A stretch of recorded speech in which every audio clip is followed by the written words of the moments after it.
It's such a beautiful joy and beautiful honor and blessing to be together in this Unity Earth program. And the Earth is one. We are united. In Sanskrit, it said Vasudev Kutumbakam, which is translated as the world is a family. But literally what it means is Vasundhara, that goddess of the earth. We are all her family. So yes, we are all one family, but we're not just a family in a vacuum. We are the family of Mother Earth. So it's so beautiful to be together, and especially to have this opportunity to talk about water with peace. Because of course, with no water, there cannot be peace, whether internally, whether in our communities, or whether in our world. In fact, the former Secretary General of the United Nations stated very clearly that the next world war was going to be a war for water. So whether we're looking at violent conflict between nations, or whether we're simply looking at each of our individual and collective ability to live a peaceful, joyful, meaningful life, if there's no water, there is no health, and without health, there's no peace, there's no joy, there's no progress, there's nothing. There's illness and death. And we're at a position right now where, as we speak about the importance of peace, the importance of ending violent conflict, nonetheless, more people suffer and die every single year due to lack of clean water than due to all forms of violence combined. So you take war, you take terrorism, you take drug-induced violence, you take gender-based violence.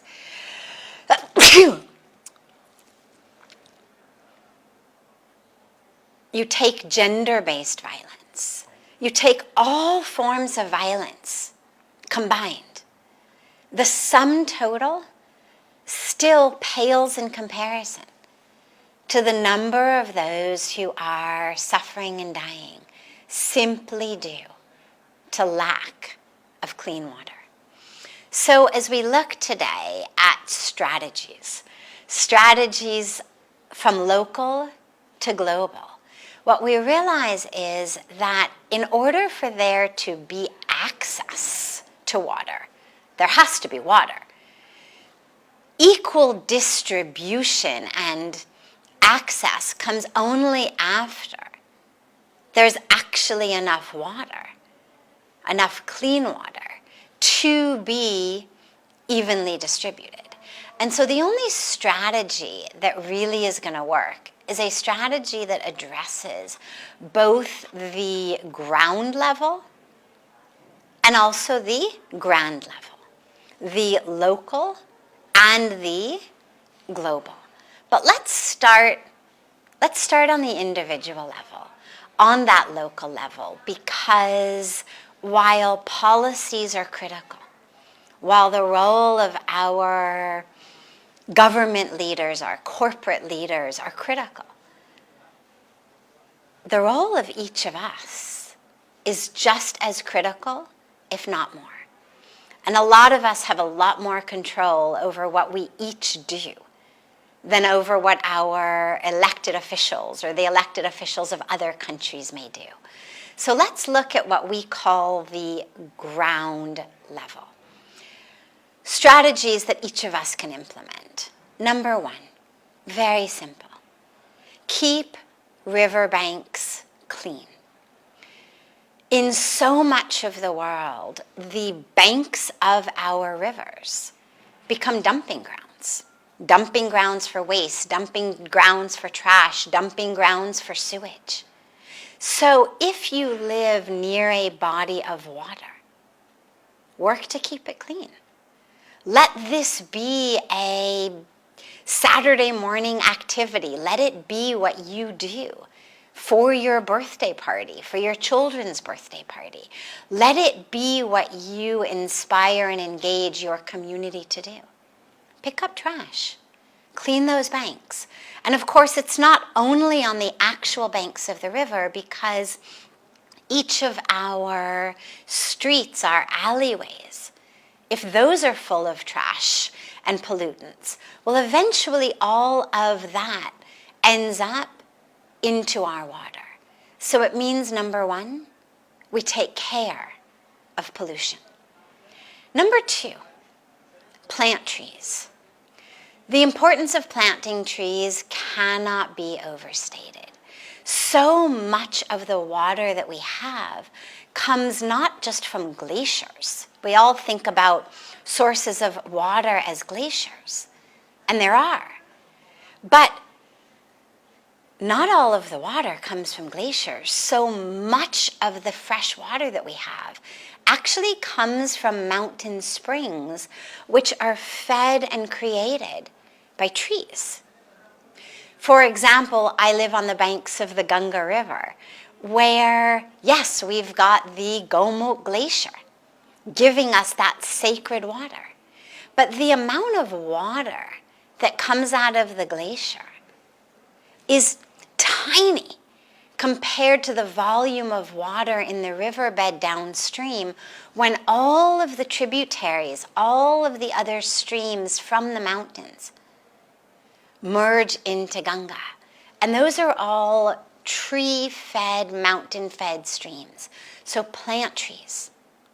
Again, a perfect birthday activity, a perfect Saturday morning activity, a perfect gift to give people for their birthdays.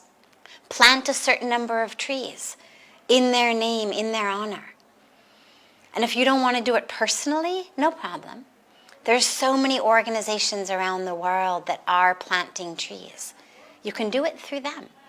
But to the extent that you can actually get hands-on involved, then it reconnects our heart to Mother Earth. Number three, ensure that your local municipality isn't dumping waste into your water sources.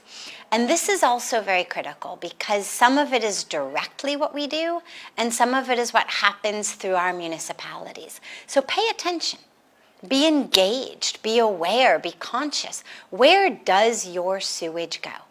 When your trash gets picked up, where does it go? And if you don't like where it goes, if you're not satisfied with the way that your local municipality is taking care of waste, well, get together as community action. Change it. Every great movement in the world has been movements of people, ordinary people, who care about bringing change.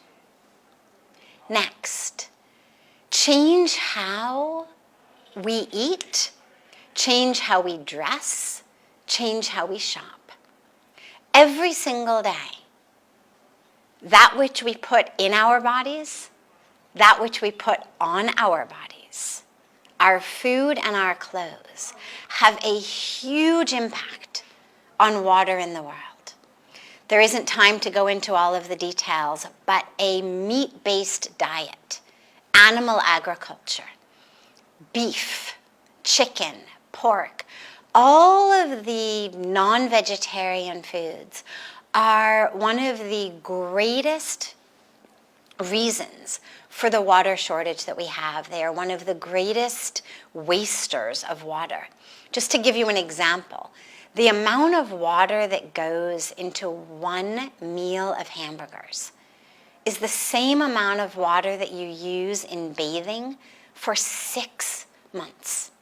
Chicken is about a third. Chicken is about 2 months, which means that if you sit down to a meal of burgers, you've got to be prepared not to bathe for 6 months to offset that water.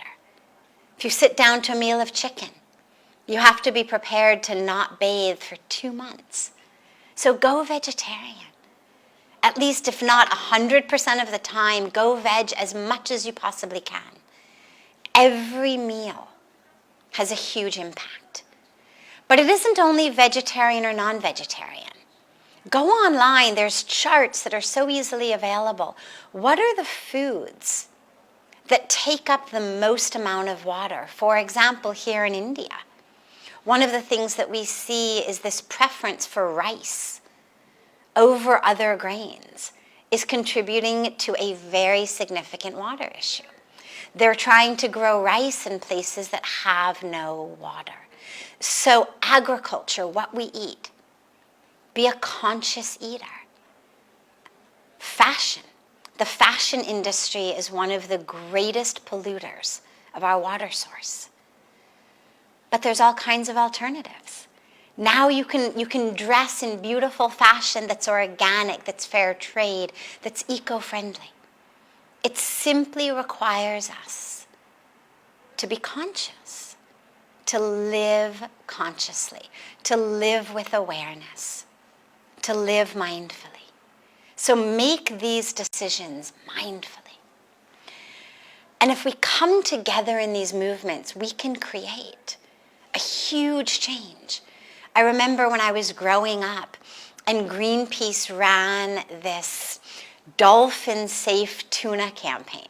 There was a huge movement of how the tuna industry was killing dolphins in their nets. And I remember being a young kid in school where everybody ate tuna fish sandwiches. No child would allow their parents to buy tuna that wasn't dolphin safe. It had to have that dolphin safe label on it. I remember being a teenager when Coors beer wouldn't pull out of apartheid South Africa. What all of the political pressure could not achieve, economic pressure did.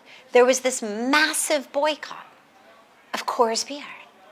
And so these are just two really simple, easy examples of what people's movements of using the power of their money to buy that which is sustainable, that which is healthy, that which is good for the planet, has made huge differences. And now is the time for each of us to do that. We need to vote. If your leaders are not treating the earth the way that you want them to, vote in new leaders. So we vote with our votes, and we vote also with our notes. Dollars, euros, rupees, pounds. What are you using your money to purchase? And lastly, as time is running very short, but lastly, this grand level. We need to ensure that our policymakers, the owners, the heads of multinational corporations, that they are acting in alignment with our values, with our ethics, with a protection and preservation of the planet's water. And through those votes and through those notes, we need to ensure that we are putting that pressure on them to do so.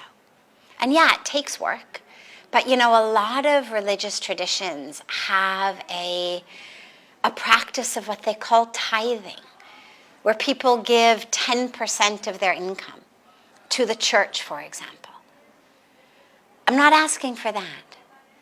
But give 10%. Can each of us give 10% at least of our time to actually working for water? We get up every day, we go to work so that our children have better opportunities, a better life. But if we don't provide them with water, it doesn't matter what great education you give them, what cars, what jobs, what careers? Because if there isn't clean water to drink, nothing else matters. So let's start a movement of tithing for water. 10% of our time being spent to work for water.